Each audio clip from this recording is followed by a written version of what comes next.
That tree behind you right now, whatever it is costing you nothing and giving you nothing. The Amish figured out 100 years ago that a single tree could eliminate a fuel bill entirely. Not reduce it, eliminate it. And the reason you have never heard this is not an accident. The first time I walked into a working farm near Millersburg, Ohio, I spent 10 minutes trying to find the fuel tank. There was no tank. There was a tree, a single press, and a diesel engine running clean with no smoke, no smell, and no monthly bill attached to it. That tree is called Moringa oleifera. And before this video is over, I am going to show you something found in a World Health Organization field report from 2007, a document that almost nobody outside of international relief organizations has ever read, that proves this tree does something even more valuable than fuel. Something you can use this weekend in any home, in any state, no matter how old your house is. Stay with me to the end, because that part changes the calculation entirely. What you are about to learn is why that tree disappeared from every American farm between 1920 and 1930, and why one man with a pipeline spent 50 years making sure you never learned its name. Right now, the price of your fuel is being decided by people in rooms you will never enter, about events you had no part in. It has always been this way. The Amish figured out a long time ago that the only answer to that problem is to stop needing their fuel. Here is the part that most people get wrong. When people talk about alternative energy, they picture solar panels, wind turbines, expensive equipment, complicated permits, and contractors who never show up on time. That is not what this is. What the Amish figured out was not technology, it was biology. They identified a tree that produces oil, real oil, cold pressed, no refining, that runs a diesel engine without a single modification. Seeds contain between 38 and 40% oil by weight. The oil is 70% oleic acid. That is the same composition as olive oil. It burns clean, it does not smoke, it does not freeze. You press the seeds, pour the oil into the tank, and the engine runs. One mature tree produces 3 to 5 liters of oil every year. 100 trees produce enough oil to power a small farm indefinitely. No drilling, no pipeline, no refinery, no monthly bill. The Amish have been running machinery on pressed vegetable oil in Lancaster County and Holmes County for generations, not as an experiment. As a standard practice that never stopped working, the tree grows 15 feet in the first year. It produces seeds in year 1. Those seeds stay viable for 5 years without refrigeration. It survives months without water. It requires 0 fertilizer and 0 pesticides. It lives 20 years from a single planting, and while it is alive, it is fixing nitrogen in the soil, improving the ground for every crop planted near it. There is no maintenance cost. There is no supply chain. There is no invoice. Now, you are probably asking why you have never heard of this before. And this is where the history matters. In 1900, at the Paris World Exhibition, Rudolf Diesel stood in front of a crowd and demonstrated his engine running on peanut oil, not petroleum, vegetable oil. He wrote in his journal that vegetable oils may one day become as important as petroleum and petroleum products. He believed the engine he built would free farmers from dependence on centralized fuel sources. That was his vision. He published it. He said it publicly. 8 years later, Henry Ford introduced the Model T. That car was designed from the beginning to run on gasoline or ethanol. Ford said publicly, and this is a direct quote from 1908, that there is fuel in every bit of vegetable matter that can be fermented. Ford saw a future where every American farmer grew their own fuel. That future was entirely possible. The technology existed, the knowledge existed, the infrastructure could have been built, but John D. Rockefeller had already started building something else. By 1880, Rockefeller controlled 90% of oil refining in the United States through Standard Oil. His strategy was not to build a better product. His strategy was to price competitors out of existence. He sold kerosene below cost until every competitor collapsed, then raised prices once they were gone. He was not selling fuel, he was selling dependency, and once the dependency was established, he protected it.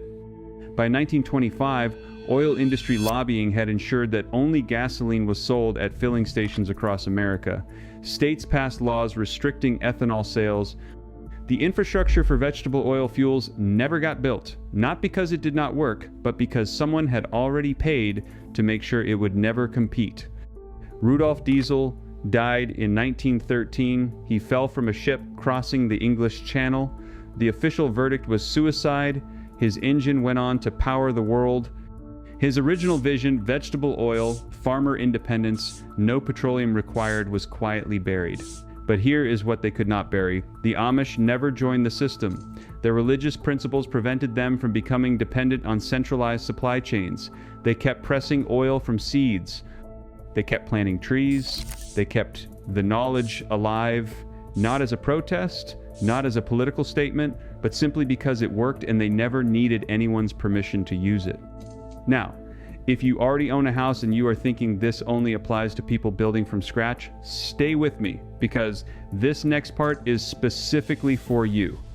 Moringa grows outdoors year-round in USDA hardiness zones 9 through 11. That means Florida, Texas, California, Arizona, and Hawaii. If you live there, you can plant this tree in your yard this spring and have seeds by fall.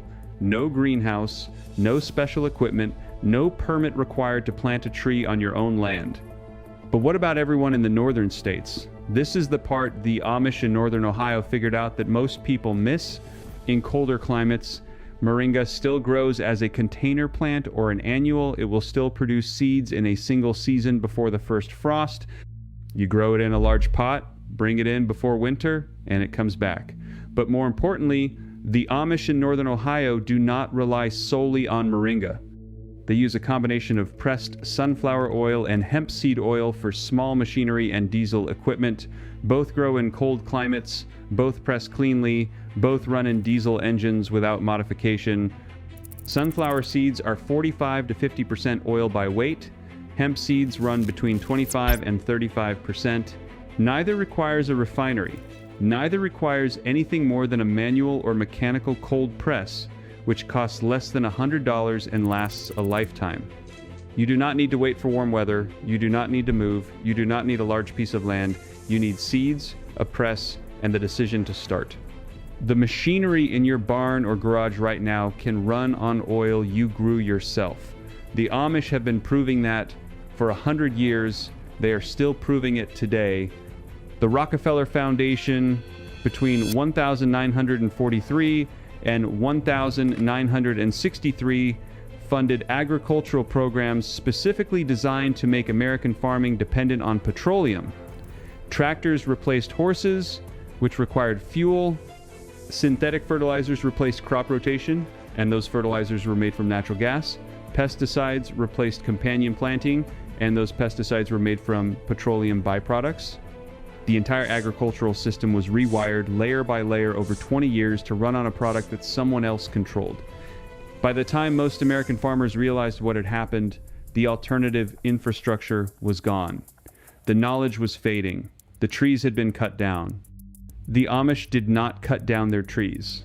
Now I want to give you the part I promised at the beginning, the detail found in a WHO field report that almost never made mainstream news.